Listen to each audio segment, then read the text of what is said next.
The problem perhaps is not like lack of ideas, the problem is lack of courage. So how to overcome the lack of courage in the Web3 space is to start small and then experiment, because everyone else is experimenting.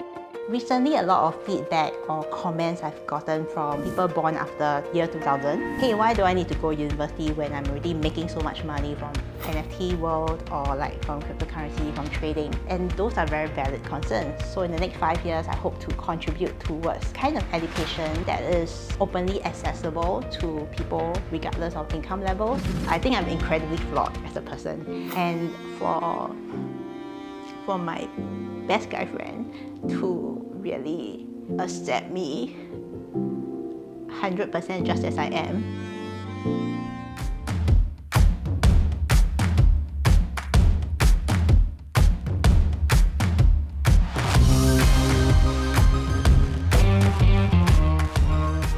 Hey Wan Wei, thank you so much for agreeing to do this. Thanks for having me. So take me back to your early childhood days. Like, how were you like growing up? I think I was just like the typical very hardworking Asian kid. Yeah, I was like studying, spent a lot of time studying and having tuition, supplementary classes on top of like the regular curriculum. So I was a very studious person, yeah. Wow. Are you into hobbies, sports, and all of that? Any extracurricular activities? The only sports I was into was running. Having said that, like in secondary school, I was part of like this Chinese society club because I love Chinese culture. Yeah, so we did a lot of Chinese cultural stuff, and yeah, I just ran for fun, just do running for fun. What do you like about the Chinese society culture? I think Chinese is a very rich language and they have a very, long culture. Like even the tattoo on your back, why I saw it, like yin and yang tattoo, right? So it's very interesting because yin and yang, right, if we look at it from a mathematical perspective, it's like 1 + 1.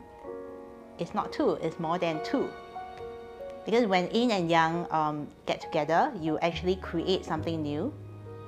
And if you think about it in life in general, it's true, isn't it? Like whenever, let's say in any meeting context, we'll be thinking, why do someone of a masculine energy, when they meet feminine energy, something in the dynamic changes. And I think it boils back down to yin and yang. And this yin and yang is actually originated from this Chinese Asian book called the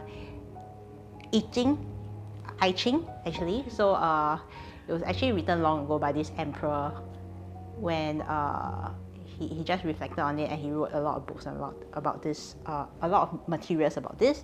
And later, based on the I Ching, right, there were other branches that came out like feng shui and things like that. So we studied that in the Chinese Society Club. So you're into feng shui as well? Yeah. Wow. Do you practice it yourself? Because the I Ching book, right, is more of like a philosophy.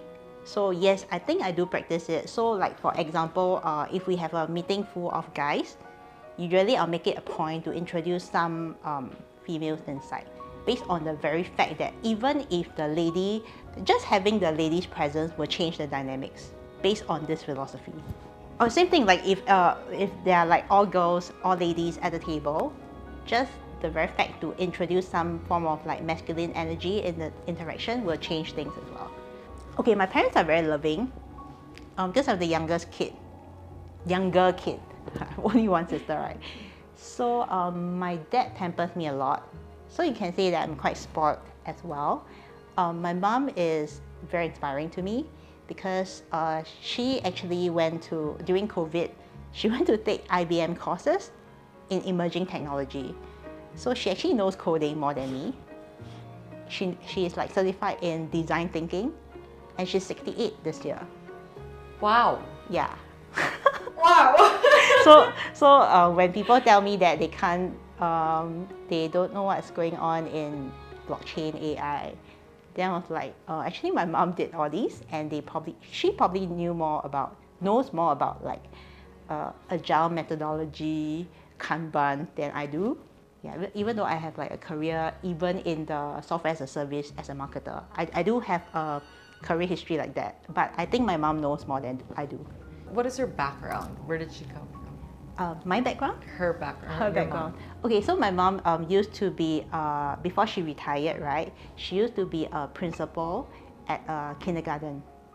So elementary school education. She's very passionate about education and in particular open access to education. So what this means is that no matter what the student's family background or income levels are, she believes that everyone has the right to get open access to education and quality education. Wow, badass mom. She is like Oracle. You know, she's those kind of mom, right, that you watch a Korean drama with. So after episode 1, she'll be like, oh, the end is going to be XYZ. And really, when you watch to episode 15, XYZ happened.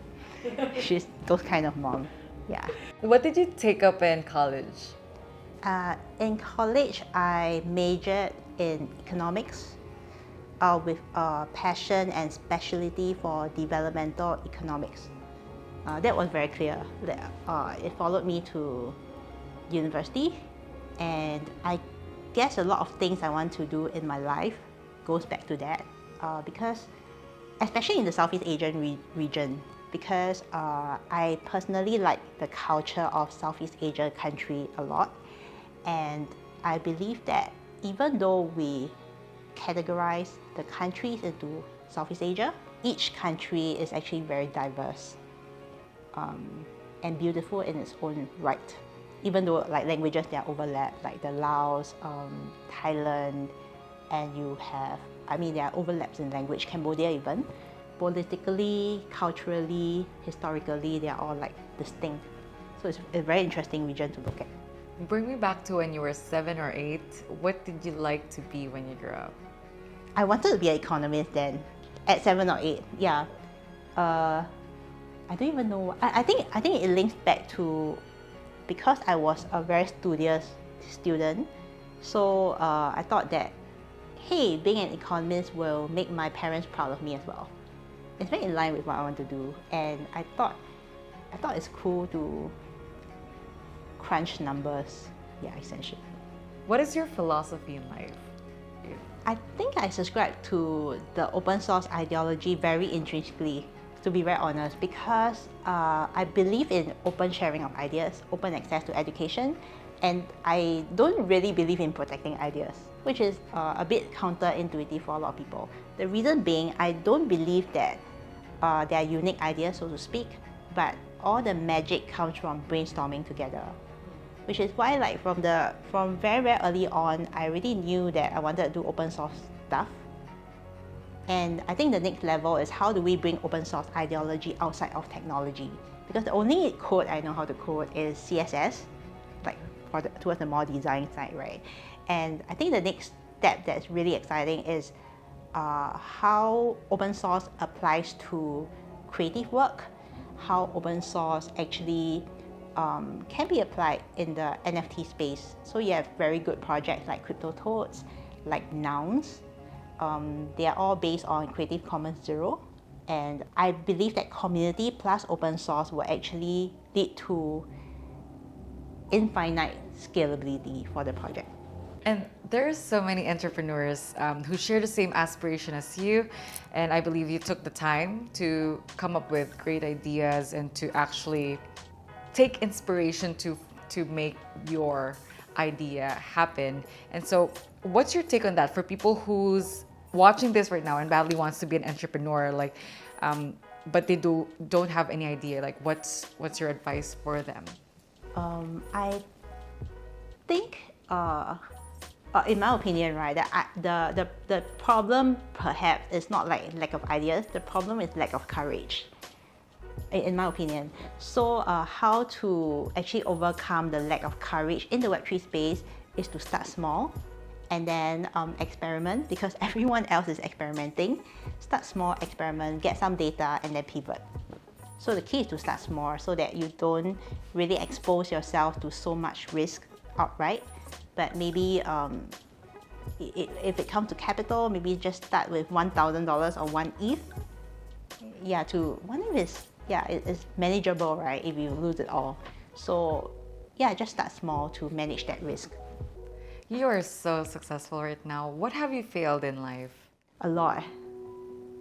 Oh, what a question. This is, yeah, okay, like I mentioned, right, because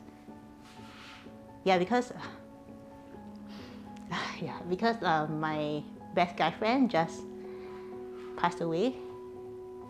And I think one of the things that I realized acutely at his wake was that I never knew that him being a homosexual had so much impact on him as a human being.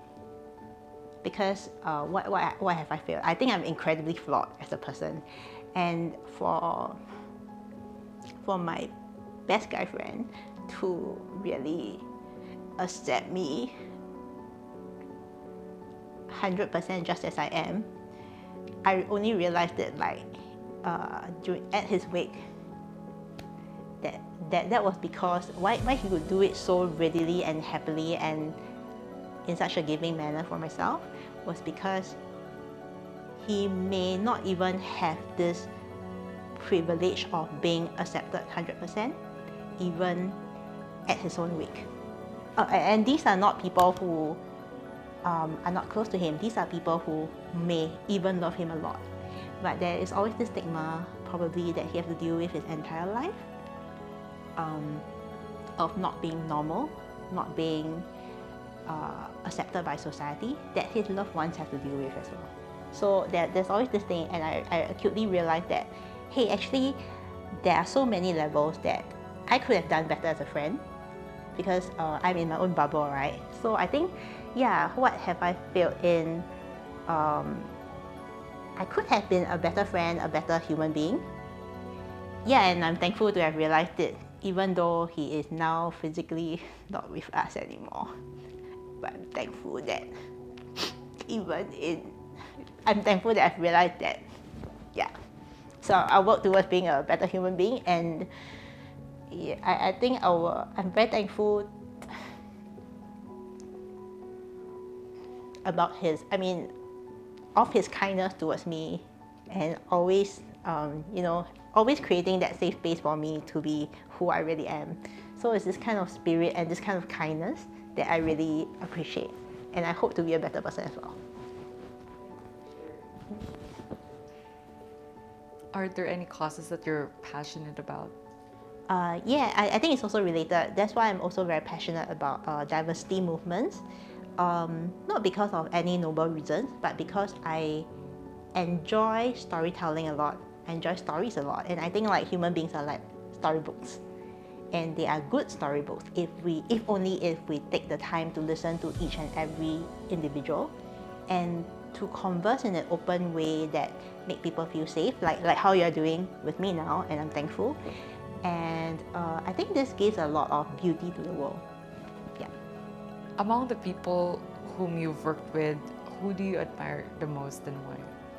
I think offhand I admire people who have the community's interests as first priority, because given a strong and well-articulated mission and vision, these people do contribute to a movement that is bigger than themselves, and not only just for themselves but for everybody involved. So I thought that is something that I respect a lot. What motivates you to work in blockchain? First thing that comes to mind is open source. Having said that though, not all blockchain projects or Web3 projects are open source fully. But I'm drawn to the idea of open source because every problem has to be solved only once, like what Naval says, right? So I like the idea of everyone coming together to solve a particular problem that's important to them. And so when you look at your vision board, if you were to have one, maybe just in mind, what are the things in it and what's next for your career and life in general? What's next in life? I think for the next 5 years, I would want to do open access to education because a lot of things are broken right now in our education system. For example, in the area of emerging technology, things are moving so fast, right? So recently, a lot of feedback or comments I've gotten from like people born after year 2000 is that, hey, why do I need to go university when I'm already making so much money from NFT world or like from cryptocurrency, from trading? And those are very valid concerns. So in the next 5 years, I hope to contribute towards a kind of education that is openly accessible to people regardless of income levels. That is actually very relevant to emerging technology. So in this kind of education, I think there are a lot of ways to go about it. Learning directly from trailblazers, which was how I did the book anyway. And once again, returning to open source, because once it's open source, a lot of people from the community can chip in and can choose solutions based on the problem they solve, not based on because some professor say so. Yeah, so that's career-wise. Personally, I'm hoping to be a better person in general, because to grow as a person, essentially to also be less judgmental, my personal goals, right? Be less judgmental and be more open to other people's experiences, even though they may or may not have the same core values as myself. Lastly, I wanted to jump in on this because you said you were an introvert, but you're meeting like 10 to 20 new people a day. Like, how do you do it? Like, what is the drive behind in meeting all these people and just like getting the word out and educating about blockchain? That's a very good question. I think because in general, I like stories. So I do view their experiences as a really nice chapter in a storybook. So actually talking to them enriched my life. And yeah, I guess that's what kept me going. But after a while, I'll just crash. So I will be like talking, and weekend I'll just like sleep the whole weekend away and things like that. Well, Wan Wei, that wraps this up. Thank you so much for expressing, being open with us today, and yeah, you have like contributed invaluable wisdom and knowledge to our show, and our viewers would be very much inspired after watching this. So thank you again for your time and for everything, for your presence, for gracing with us. Thanks, Yani. Thanks for having me.